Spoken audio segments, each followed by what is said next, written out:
कमल से चतुरानन ब्रह्मा उपजाए।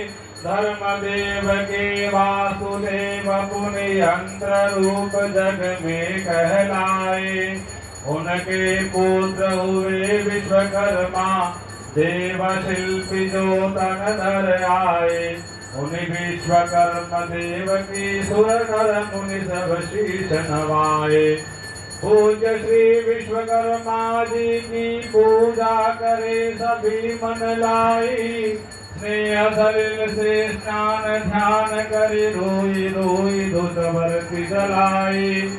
नूतन जलधर रूप मनोहर स्वर्ण मुकुटधारी छवि छाटे।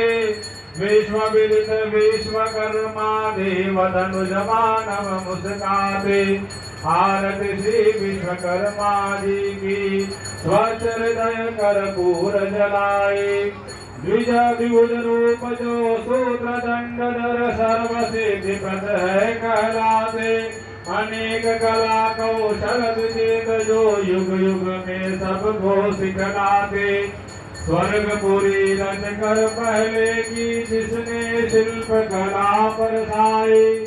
स्नेह सलिल से स्नान ध्यान कर रूप रूई धृतवर्षि जलाई। नारायण के नाभि कमल से चतुरानन ब्रह्म